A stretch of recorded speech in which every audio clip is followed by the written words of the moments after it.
channel YouTube-nya Berbagi Ilmu. Nah, di video kali ini kami akan bahas tentang konstitusi bagi negara. Apa itu negara? Nah, bagaimana ya suatu tempat tersebut bisa dikatakan suatu negara? Yuk kita simak videonya. Nah, apa itu negara? Bertanya-tanya. Negara merupakan suatu organisasi yang ada pada kehidupan masyarakat. Dan pada prinsipnya, masyarakat yang terdapat pada suatu negara tersebut diharuskan tunduk pada kekuasaan negara. Sebaliknya, negara juga punya kewajiban tertentu loh untuk terwujudnya suatu ketentraman, ketertiban, kebersamaan, dan kesejahteraan masyarakat yang ada pada negaranya. Agar pemerintah dalam suatu negara memiliki kekuasaan untuk mengatur kehidupan masyarakat agar tidak bertindak sewenang-wenangnya, maka harus ada sistem yang mengaturnya. Sistem aturan tersebut dinamakan konstitusi. Jadi, apa itu konstitusi?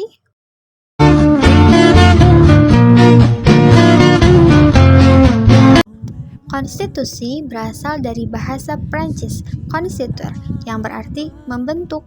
Membentuk yang dimaksud dalam istilah ini adalah pembentukan, penyusunan, atau pernyataan akan suatu negara. Makna kata konstitusi atau constitution yang lebih luas daripada undang-undang dasar terdapat dalam bahasa Inggris, yaitu keseluruhan dari peraturan-peraturan yang tertulis maupun tidak tertulis. Lalu bagaimana sejarah lahirnya perkembangan konstitusi di Indonesia? Ternyata Undang-Undang Dasar 1945 adalah konstitusi negara Indonesia sebagai negara hukum. Perancangan Undang-Undang Dasar itu dimulai pada 29 Mei tahun 1945 sampai 16 Juli tahun 1945 oleh BPUPKI.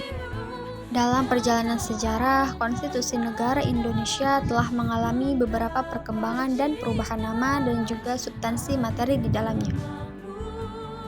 Tahukah kalian apa saja unsur-unsur suatu negara? Yang pertama yaitu rakyat. Rakyat suatu negara dapat dibedakan antara penduduk dan bukan penduduk. Penduduk adalah orang-orang yang bertempat tinggal atau berdomisili di suatu negara. Kemudian, yang dimaksud bukan penduduk adalah mereka yang berada dalam suatu wilayah negara tertentu hanya untuk sementara waktu. Kedua, batas wilayah tertentu. Wilayah suatu negara pada umumnya meliputi wilayah darat, laut, dan udara. Berkenaan dengan wilayah perairan, ada 3 batas wilayah laut Indonesia. Yang pertama, batas laut teritorial. Bagian wilayah suatu negara dan berada di bawah kedaulatan negara yang bersangkutan. Yang kedua, batas laut kontinen. Dasar laut, baik dari segi geologi maupun segi morfologi, merupakan kelanjutan dari kontinen atau benuanya. Ketiga, batas zona ekonomi eksklusif. Batas zona ekonomi eksklusif adalah 200 mil dari garis dasar ke arah laut bebas. Kewenangan negara wilayah zona ekonomi eksklusif adalah kewenangan menempatkan sumber daya baik dari laut maupun dasar laut. Ketiga, pemerintah yang berdaulat. Nah, teman-teman, sebelum kita membahas mengenai pemerintah yang berdaulat, di sini kita akan membahas terlebih dahulu pemerintah dan kedaulatan. Nah, apa sih pemerintah?